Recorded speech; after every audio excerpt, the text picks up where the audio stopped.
Hey, I'm Dylan. I'm going to break down a couple things from the sound design redesign that you just watched. I'm new to Reaper and I'm new to making videos like this, so apologies if I'm a bit fumbling. So one of the first things that I did was, sorry, I'm just going to edit this project setting because my computer is not going to be happy if this isn't resized. Okay, great. Is this electricity sound? I thought it was pretty cool. And basically, the way that I did that was I got my key commands and everything. Okay. So, first, I pulled up Sound Toys, and well, first, I'll show you the source. I wanted something with a lot of transient information and that I could copy all over itself. Like, there's a few different versions of it here you can see. Um, because I knew that would play really well with a delay. And once they get kind of like stretched out by the processing, it would create this sort of energy. And it would also, the shell casing hitting the ground is very tonal, which is really what I wanted for this sound, because I wanted it to keep people's attention in a cool way and emphasize that it's like an electronic thing. So yeah, first,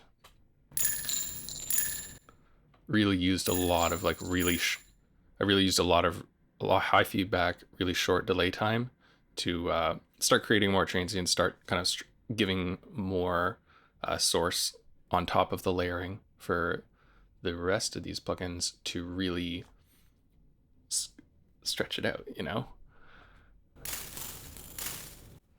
Phase distortion, basically the same business, just squishing it down so that the rest of the processing isn't dealing with as heavy transient information, but bringing up a lot of the other stuff in a way. And it's also obviously distortion can feel very electronic.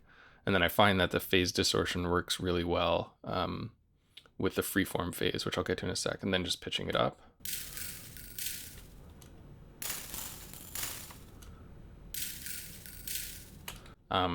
This is mostly to get a lot of like the tonal information into a higher register so that it's more audible, and I just liked the way it sounded. FreeFormPhase, this is I don't have disperser, and I don't have obviously the stacking of EQs like you can do in Ableton, but I like this. It's not the same effect. I'll find who, it was somebody very specific who gave this setup, and I'll find their video. You just snap a grid and you do this, and then really you can go up to 10,000% depth. So without it, and then with it, really starts to sound like those really long metal wires that go up to the electronic towers, you know? That was what I was going for with this. I wanted it to be reminiscent of that, and this really spreads it out in a way that stacking dispersers can do. And then, what's it doing with this? Oh, I was just making it mono.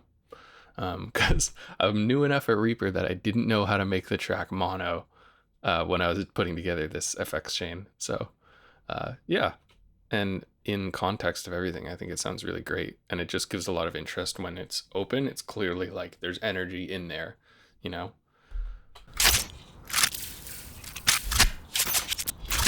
I'm not sure how well the video quality is going to come through, but because you can see, especially like if something has a VFX on it, I really like to emphasize that. Like you can see the electricity there. So I really wanted to, yeah, bring that out and emphasize it. For the rest of the reload sounds, it's nothing too special. It's a lot of like pitched up stuff and mostly sliding stuff around and trying stuff until it works, and then reusing the same parts so that it sounds like the same mechanisms, opening and reversing things to have like opening, closing, but still different. And then, yeah, big reason that I switched to Reaper was just because I love how easy it is to grab something and time stretch it and play with the pitch like that. Both in Studio One and Ableton, which I used before, I couldn't really do that. So this is the first project I've ever done in Reaper, and it was really a blast to use that a lot. Yeah, so a lot of pitched up sounds, a lot of tonals, or there's a little bit of tonality in there because I wanted it to still be reminiscent of like an energy weapon. I didn't want it, because it's not a ballistic weapon, so I didn't want it to be necessarily like, but it has like mechanical parts, so it's like a bit of a hybrid. The only thing I snuck in there was the maybe you can't hear too well, but I'll turn it up for a sec. The M1 Garand ping there, just very subtly. Yeah, I find those layers, like that might not even come through on YouTube, especially once it's all layered, but it makes a difference and it all adds up. And then there's like a little bit of tonality when it closes, because I wanted to emphasize that the energy is like now locked in. And that is, I believe, this, which is also reused in the charge up sequence, which is here. Sorry, I gotta change that scroll speed.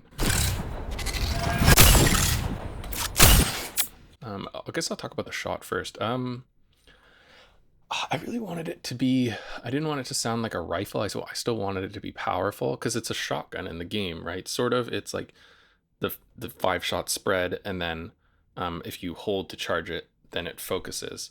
So it's not, I didn't want it to really sound like a rifle. I haven't played Cyberpunk in a long time, so I don't even really remember this, but I watched a bunch of YouTube videos, obviously, to see how other people were using it. And yeah, it's not treated necessarily as a rifle, so I didn't want to treat it as one. And also, just for the record, this isn't a redesign necessarily of the original sound. I wasn't trying to recreate it. I just took the footage and made what I thought would sound cool for it. I didn't try to recreate it. So the original one, I'm pretty sure, sounds a lot more like a rifle, but that wasn't what I was going for at all. So I used a lot of tonal sounds, mostly source that I've made in other like dedicated sessions to make these sort of cyber weapons.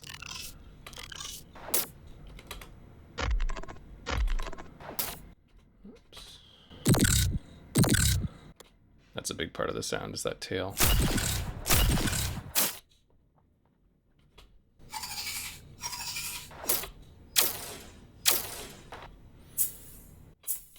It's a lot of things adding up. Like, this is all of these tracks just for,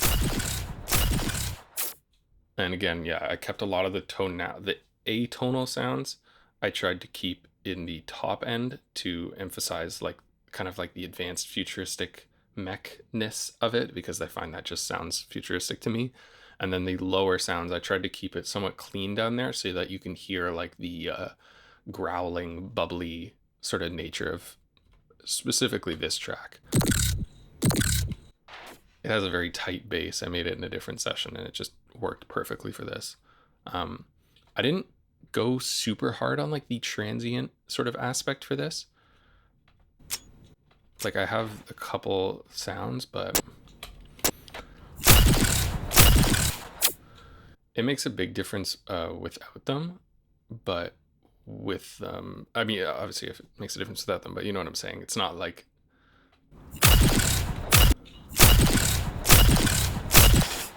it's pretty subtle. I didn't necessarily want to go like whole Apex Legends style where it's like smacking you in the face, you know, because this is a gun that you could be firing quite a bit. You know, you have 90 rounds there. You could be firing all those in the next couple minutes. So I find sort of like Division or something where their gun sounds maybe aren't as intense per shot because you're going to be firing them so much it would tire out people's ears, you know. So yeah, not much else to say about the shot. The tails, again, in the clip that I have here, I'm doing this to linear media, although of course all animations are technically small linear media, like the reload and whatnot, and I guess the shot too. But so I didn't worry so much about the tail. You can see I did quite a bit though. Like, I just mostly layering stuff of different pitches, cleaning up the ones that have a lot of low end in them so that they don't get in the way of each other. And of course, this is somewhat cheating as opposed to what it would be like in a game engine where you would not necessarily obviously have control over this many tracks. It would be like one sample, you know, pitched up a couple times or a few different variations, which I did do here. As you can hear, like the sounds definitely change, like mostly just pitching different tracks up per thing in a somewhat random way. just so that it doesn't sound like exactly the same shot every time. Which again, you would have to do that basically before you put it into the game engine. But I took some liberties here, obviously, with the fact that it is linear media. So yeah, not much to say about the tails, just kind of generic. You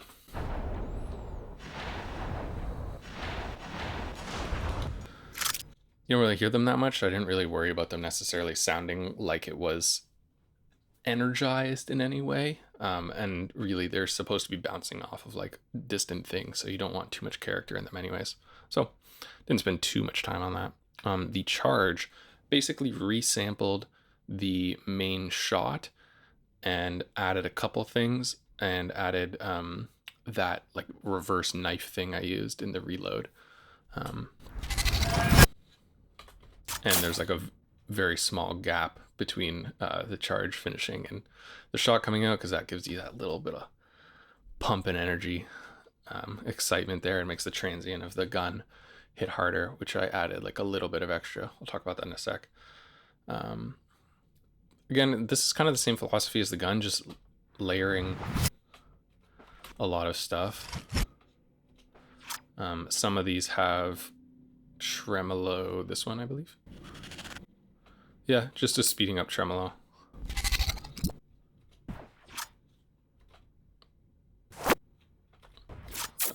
Different fades happening at different times to keep like building the intensity as the charge goes up. And then, yeah, the charge shot. This was something that like I wish there was a stronger VFX for it.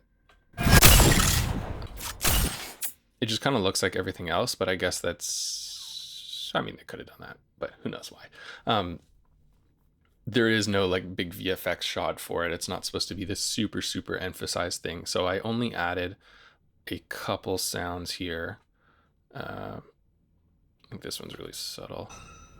Oh yeah, little stuff. And then basically pitched a couple of things extra,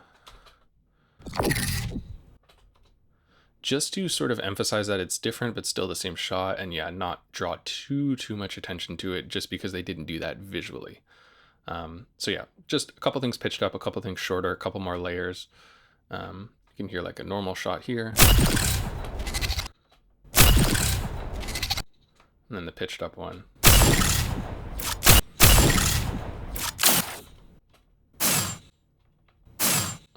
A lot of it comes from that, which I actually ended up using on different. The first time I did it was when I was making this charged up shot, because without it makes a big difference. And then I thought it sounded cool, and I couldn't resist putting it on all the other ones, so I put it a lot shorter.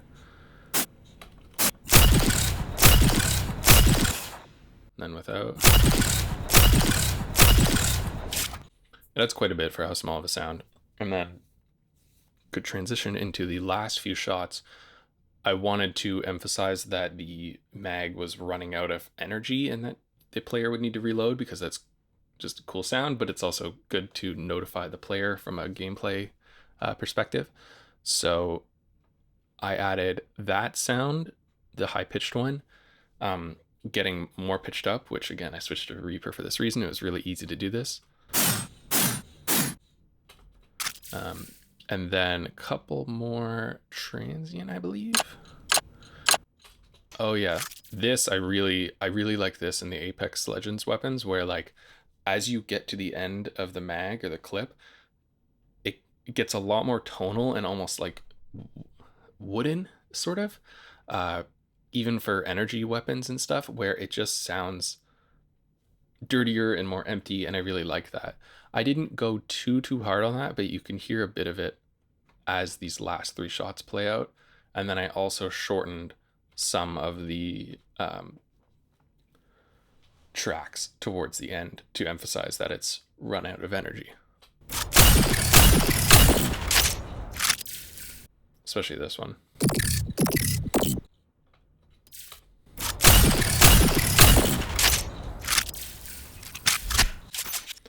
Yeah, and then reload's basically the exact same on the second one, but I guess the only thing is where the player throws the mag is different. So in this one, you can see they throw it forward. But in the first one, they throw it off to the side. I haven't actually referenced the original audio much because I wasn't trying to. Yeah, because they don't have a sound for that either, and I figured they didn't do that because then you'd have to account for, like, if you put it, okay, it's going to hit concrete, then no matter what material it hits, it would sound weird that they would have to account for that in every material that they're on, and it's just a needless complication when you're not paying attention to where the mag's going. You're paying attention to, I'm reloading, I'm probably in a firefight, I don't care about the mag making a little sound when it hits the ground. But in the second one, it was a little bit more obvious, so those was started to make me think about it, because you can see in this second one they throw it forward, so you can kind of see where it goes, whereas the other one it goes off screen much quicker to the side. So I debated it, but again, you wouldn't do that in a game engine necessarily, and they didn't do it, so you know. And then last thing, just for the ambiences, really nothing groundbreaking, especially because it's mostly shooting the entire time. Just like 5 different layers to add a bit of complication. Not too much low end. I didn't really go hard. It was just a plain thing. Used a bit of sidechain compression on that. I don't do anything on the master really. And yeah, I hope this video was cool. Apologies if I ramble too much, and I hope you maybe learned something, or you got to know me a little bit and my workflow. And yeah, okay, bye. Okay, awesome. I just want to do this quickly to show you the source. I apologize for the audio. I didn't separate the mic and the screen recording throughout this. I'm going to figure out how to do that later today, but I just wanted to show you this quickly. So I did an Ableton. I used pigments, and the exact source is vaguely just stuff like this, but it's all running through the same, more or less the same channel strip. So I found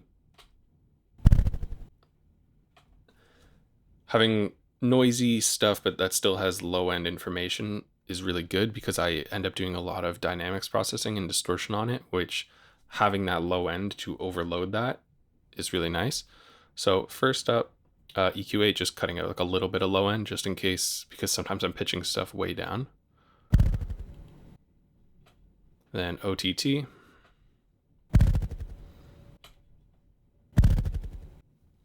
Which, if you're not familiar, it just really, really reduces the dynamic range, multi-band style. Then M ratio NB to denoise it and simplify the sound a little bit.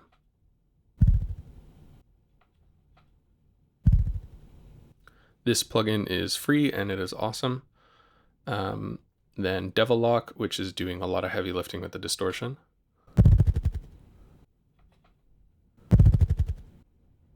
Really brings out a lot of good stuff in there, especially after it's been M ratio dB'd. Filter Freak, I'm not doing too much with it with this. But especially when it's coming back down, it's good. Again, I ran like probably 200 samples through this chain and tweaked various things throughout it to get a lot of the source for that gun. So yeah, FreeFormPhase, same thing as I described before. It's essentially dispersion or stacking a bunch of EQ3s.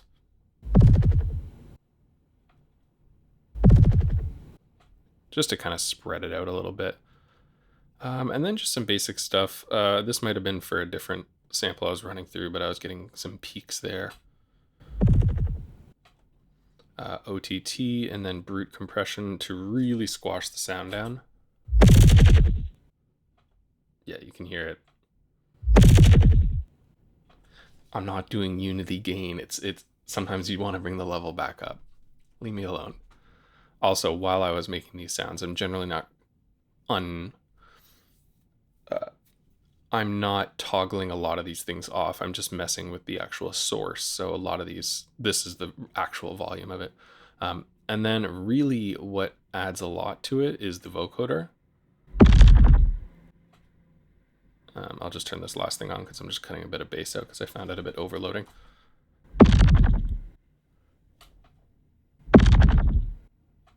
And this is a technique that I've seen as I tried to do research into this sort of warbly organic sound. is I got this specifically from Oren Keep, but there's obviously a lot of other people who have done it, but his video is great for that. I'll link it in the description. I think I already mentioned it. But it essentially just simplifies the sound. It's a bunch of filters and they all match the sound, and then the way the Ableton's works is it can modulate itself or have a couple other things. I think he did this with, or someone else has done this with pitch tracking. You can do it with noise even. Really, definitely if you have Ableton, this is a really cool way to do it. Just a little bit of depth, usually the formant lower, and then attack and release very short. And you will get somewhat results like this.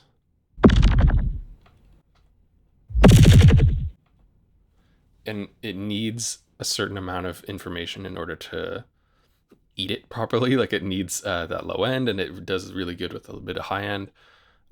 Be careful if you're running another OTT after this, because sometimes